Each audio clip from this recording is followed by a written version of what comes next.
धर्मराज से कुत्ते ने पूछे 3 प्रश्न। संसार में सगा कौन है? बार बार कौन मरता है? सब दुखों की जड़ क्या है? धर्मराज के 3 प्रश्न। बार बार कौन मरता है? संसार में सगा कौन है? दुखी रहने का सबसे बड़ा कारण क्या है? दोस्तों, यह प्रश्न किए थे कुत्ते ने धर्मराज युधिष्ठिर से। यह कथा उस समय की है जब द्रौपदी सहित 5 पांडव हिमालय पर स्वर्गारोहण के लिए गए थे और एक एक करके सभी पांडवों ने अपना शरीर त्याग किया था। सबसे पहले द्रौपदी ने अपना शरीर त्याग किया था।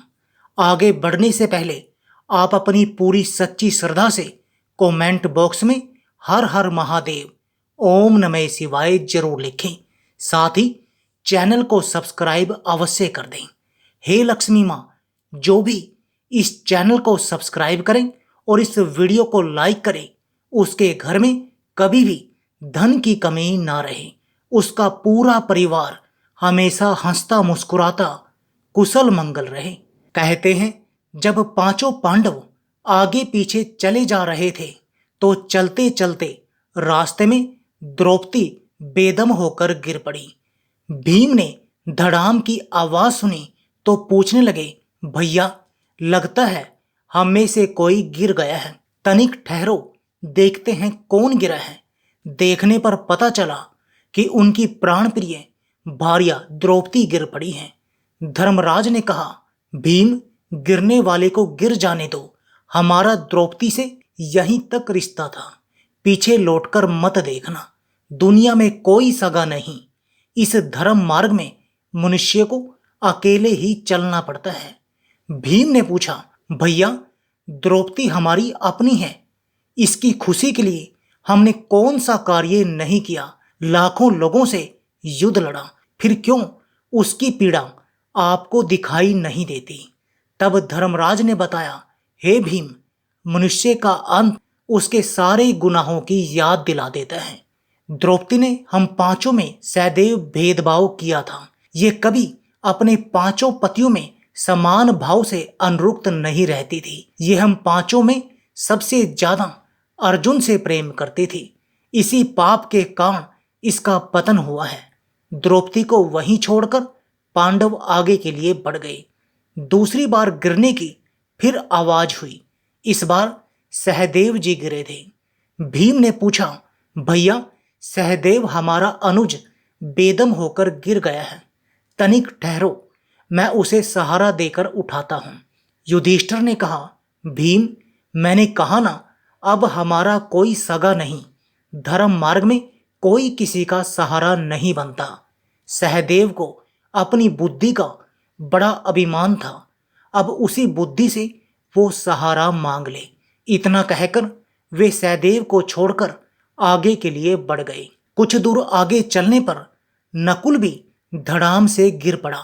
भीम ने पूछा तो धर्मराज ने बताया कि नकुल को अपने रूप पर बड़ा गुमान था। वो कहता था कि मुझे विधाता ने बहुत सुंदर रूप दिया है, मुझे कोई इसमें हरा नहीं सकता। पर आज साबित हो गया कि नकुल का रूप भी मृत्यु के आगे घुटने टेक गया। नकुल को भी तड़पता छोड़ दिया और आगे के लिए कूच कर गए। कुछ देर आगे जाने पर अर्जुन का पैर फिसलता है और वह भी धड़ाम से नीचे गिर जाते हैं। भीम ने अर्जुन के गुनाहों को जानना चाहा तो धर्मराज ने बताया कि अर्जुन को भी अपने ऊपर बहुत बड़ा अभिमान था। वो हमेशा कहा करता था कि वह एक दिन में अकेला ही सारे संसार को जीत सकता है, लेकिन वो झूठा था। उसने महाभारत के युद्ध को जीतने में 18 दिन लगा दिए। इतना ही अभिमान है अपनी विद्या पर, तो इस परिस्थिति में लड़कर और जीत कर दिखाए। मित्रों, इस प्रकार अर्जुन को भी छोड़ दिया। थोड़ा आगे बढ़ने पर भीमसेन भी पटक खाकर गिर पड़े। भीमसेन चिल्लाकर बोले, भैया, मैं जानता हूं आप मुझे भी लौटकर नहीं देखेंगे, पर जाते जाते मुझे मेरे दोषों को तो बताते जाइए। तब युधिष्ठिर कहते हैं, हे विशालकाय भीम, तुम्हारा दोष यह है कि तुम बहुत खाते थे, कभी व्रत उपवास नहीं रखते थे। देवता लोग एक बार भोजन करते हैं, मनुष्य 2 बार भोजन करता है, दैत्य लोग 3 बार खाते हैं, 4 या उससे अधिक तो कुत्ता भोजन करता है। भीम बड़ा ही पेटू था, भोजन भट्ट था, उसे अपने बल का, अपनी शक्ति का बड़ा घमंड था, इसलिए भीम की यह दुर्गति हुई। भीम भी बीच रास्ते में ही अपना शरीर छोड़ देते हैं। अब अंत में धर्मराज और एक कुत्ता बाकी रह जाता है। बाकी सब लोग एक एक करके साथ छोड़ते चले गए। मित्रों, इसी तरह से अंतकाल आते आते सब साथ छोड़ जाते हैं, केवल धर्म आपका साथ नहीं छोड़ता। धर्मराज के साथ जो कुत्ता था, वो कुत्ता उनके पूरे जीवन काल के जो अच्छे कर्म थे, वह धर्म कुत्ते के रूप में उनके साथ चल रहा था।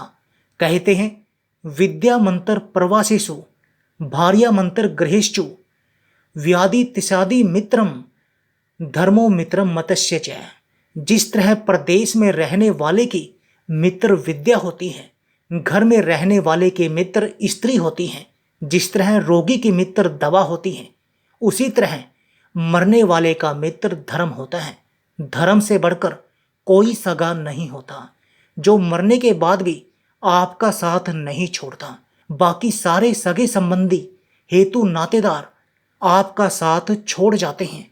दोस्तों, धर्मराज उस कुत्ते के साथ हिमालय के सर्वोच्च शिखर पर पहुंच गए। चारों तरफ बर्फ ही बर्फ थी। वे अपने कुत्ते के साथ पर्वत की सबसे ऊंची चोटी पर्वत के ऊपर खड़े थे।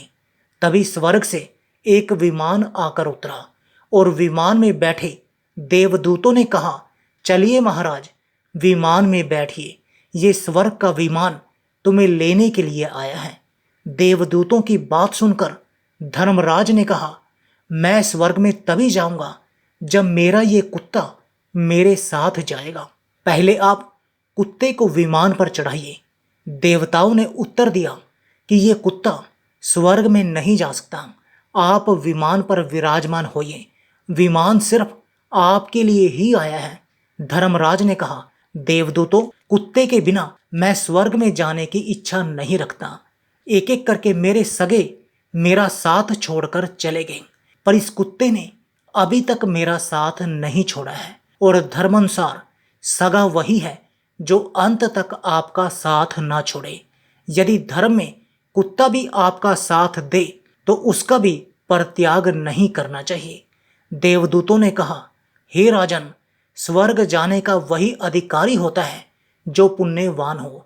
यह कुत्ता तो निंदनीय योनि का प्राणी है, इसका तो कोई पुण्य भी नहीं है, यह स्वर्ग में कैसे जा पाएगा। उसी समय धर्मराज ने अपने आधे पुण्य फल को कुत्ते को दान कर दिया। पुण्य प्रदान करते ही वो कुत्ता साक्षात धर्म रूप में परिवर्तित हो गया। कुत्ते ने धर्मराज से 3 प्रश्न पूछे। हे पुत्र, मेरा पहला प्रश्न है कि संसार में सगा कौन है, दूसरा प्रश्न है कि बार बार मरता कौन है, और तीसरा प्रश्न है शांति का एकमात्र साधन क्या है। तब धर्मराज उत्तर देते हैं, हे भगवान, संसार में धर्म ही सगा है। जो कामनाओं से घिरा रहता है वो बार बार मरता है, जो कामनाओं से रहित हो गया वो सुखी भी है और पूर्ण शांति को प्राप्त होता है। कई बार हम निरर्थक और अंतहीन कामनाओं के कारण अनावश्यक चिंताओं और तनाव से घिर जाते हैं, जबकि कामनाओं को त्याग कर हम सहज में ही उनसे मुक्त हो सकते हैं।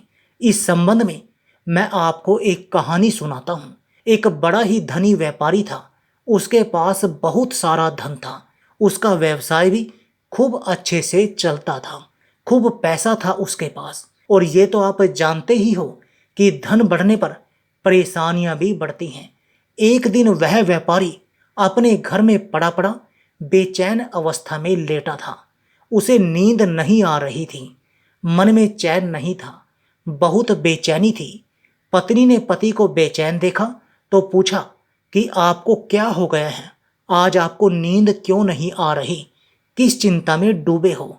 पत्नी के बार बार पूछने पर भी उसने कुछ नहीं बताया।